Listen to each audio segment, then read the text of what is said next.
Meanwhile, at the White House, President Trump meeting with his National Security Council next hour as he considers possible U.S. involvement. Here is what he had to say and many appearances that he had at the White House. Here's one of them. Watch. I have ideas as to what to do, but I haven't made a final. I like to make the final decision 1 second before it's due, because things change. I mean, especially with war. Things change with war. It can go from one extreme to the other. Peter Doocy, live from the White House. Dana? Thank you, Bill. Peter? Got it. Hey, Peter. Dana, Bill, we can report here from the White House that because all options remain on the table, something President Trump has been asking his military advisors about is whether or not bunker buster bombs could get the job done and penetrate deep enough to destroy certain hidden Iranian nuclear infrastructure if that is what President Trump decides to do. He is also out in the open hinting at other kinds of military assistance the U.S. could offer. We have planes that are undetectable, flying around like, nobody's able to see them stealth. Israel has incredible weaponry, so we'll see what happens. I've been asked about it by everybody, but I haven't made a decision. Assalamu alaikum wa rahmatullahi wa barakatuh. Leverage to negotiate. They've also shown no willingness yet to abandon their nuclear weapons program, and Iranian offers to send negotiators to the White House for talks next week are probably impossible because the negotiators are holed up and can't just go to the airport in Tehran to fly to D.C. Yeah, I mean, they asked if they could come. We'll see if that happens. It's not that easy for them to come. They can't get out. They're in Iran. And in one case, the guy wanted to come so badly, but he can't get out because his bombs dropping all over the place. We are about 90 minutes away from President Trump's latest intelligence briefing. That's going to be in the Situation Room on the lower level of the West Wing, away from cameras. Dana? All right, Peter Doocy, thank you so much. For more on this is Bari Weiss. She's the editor of The Free Press, and it's an honor to have you today. I know you're at The Free Press doing a ton of work, and we're following it all. Here's a billboard that is up in Tel Aviv right now. It's asking, Mr. President, please finish the job. That's in Tel Aviv. In America, this polling from Fox News out last night, I thought was pretty stunning, and it's probably changed even in the last few days. This is from June 13th to 16th. We're right now on the 19th today. 78% of Americans saying that they are concerned about Iran getting a nuclear bomb. That's way up. It was 66% in April of 2025. So people have shifted their opinion. Well, I think that they're hearing very, very clearly a message from the American president saying Iran cannot get a nuclear bomb no matter what. And they're also hearing him and many people in his administration making the case that a nuclear Iran is not just an existential threat to Israel, it is an existential threat to America. This is a regime that has not just been declaring death to Israel since it came to power in 1979. It is a regime that has been declaring death to America. And I think, guys, one of the key lessons that Israel and perhaps the world has learned since the massacre of October 7th is to take these enemies not just figuratively, not just seriously, but literally. When they say they want a second genocide, they want a nuclear holocaust, they mean it. So it's not simply that Israel has to fear the existential threat of a nuclear Iran. Think about what the world would look like if this regime had nuclear weapons, not just its ability to target Israel, Europe, and ultimately America, but the nuclear arms race it would set off in the Middle East. Israel has opened up a profound opportunity for total realignment in the region. And I think what the president is seeing is that Israel has pulled off something that is astonishing and will be studied by historians who are only beginning to understand the extent of what their intelligence has been able to pull off. The idea that Mossad operatives set up a drone factory inside hostile Iranian terror. I mean, it's unbelievable. So now the question is, we know that Trump has sort of greenlit the possibility of a strike on Fordo, and now, and I think with every passing day, we're seeing that the leverage, that what that clip just showed is that the president's leverage and Israel's leverage just gets stronger and stronger by the day with every Israeli strike. So Iran's on an island. Dan Hoffman the other day said the IDF has that country wired, and I think he's right about that. In the past, the Iranians would reach out to their proxies, but the proxies have been mute. Here we go, Wall Street Journal. For decades, Iran's leaders built up a network of allied militias in the Middle East that shared a hatred of Israel and America to gain regional influence and protect the regime. But as the theocracy is now fighting for its own survival, its allies are missing in action. That's true for Hezbollah in Lebanon. It's true for Hamas in either the Gaza Strip or the West Bank. It's true for Yemen and the Houthis.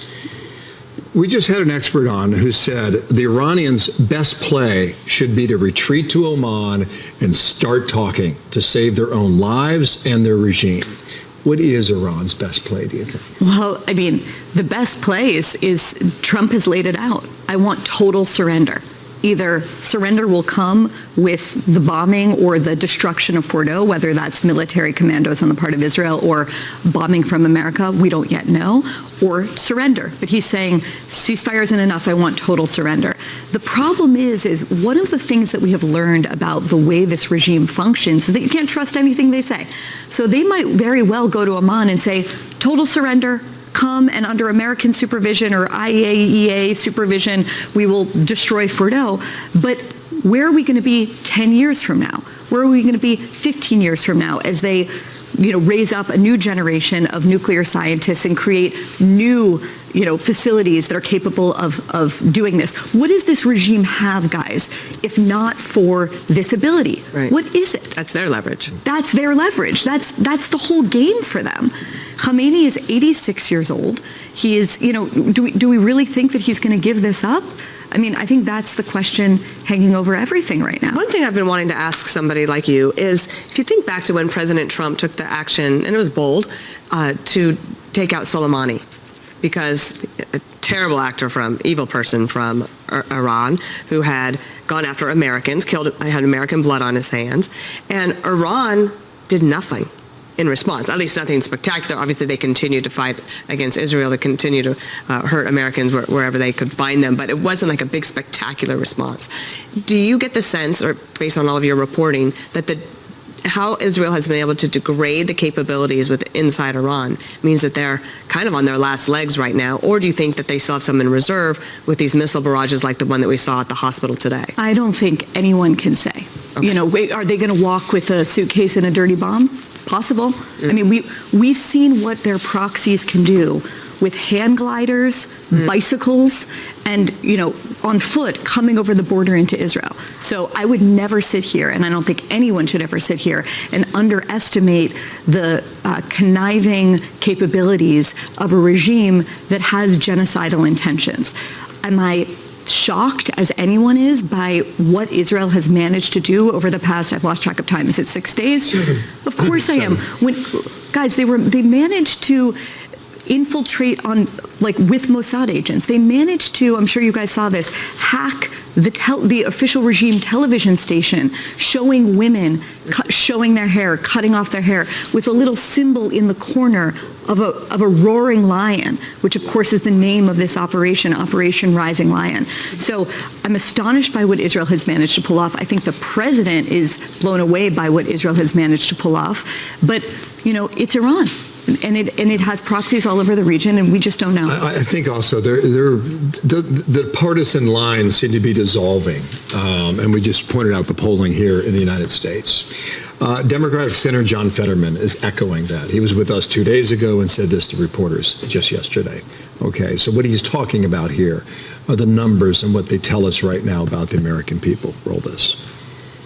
And also, I'd like to point out, the polling has shown that I think it's about effectively 80% of Americans thinks that Iran should never acquire a nuclear weapon. So, this isn't shocking. It's this is not warmongering. This is peacemongering. It's Iran can't ever allow a nuclear facility and a bomb. And so this is where we're at. I mean, that's not controversial. It definitely should be controversial for Democrats. So you're President Trump and you're looking at these numbers. This might be the only and maybe even the last issue that he will find a sense of unity while he's president.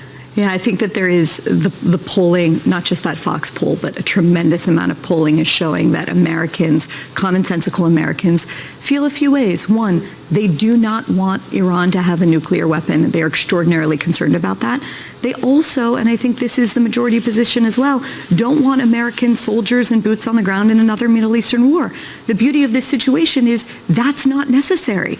You know, at the worst case scenario in terms of American involvement is the use of these B-2 bombers and the dropping of a few of these MOPs. That is what the Israelis have said. We have a piece out today by Neil Ferguson and Yoav Galan making that argument. And so I think one of the clarifying aspects in terms of domestic politics of this moment is that you have a fringe of people on the right and the left, Thomas Massie, AOC, Tucker Carlson, and then you have the vast majority of the American people who have, in my view, an extraordinarily commonsensical and wise position on this issue, which is that, of course, they're concerned about a nuclear Iran. Of course, they're concerned about a nuclear arms race taking place in the Middle East. And by the way, it's not just the Israelis that are saying Iran was on the cusp of getting nuclear weapons.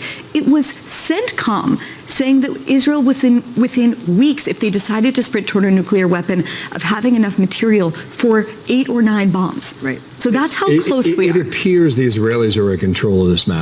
I'm not saying they've won the war, but it appears they're in control. And as long as that's the case, Trump should be in no hurry. You've got a country of 90 million people, and if you cut off the head of the snake in that country, you don't know what happens. Things can go sideways, and you know they're considering that inside the Situation Room now, Well, of as well as in Tel Aviv. Last thought, real quick. No, that Donald Trump has said and is continuing to say, I'm going to make a decision in my own time. Yeah. And he's watching as Israel unbelievably and capably is doing more than decimating a regime that threatens not just Israel, but America and the free world. Well, it is true that a week ago, I don't know if anybody would be able to predict what we have seen. Barry, thanks for coming on. Thank you guys Great so to see much. you. Otherwise, thank you.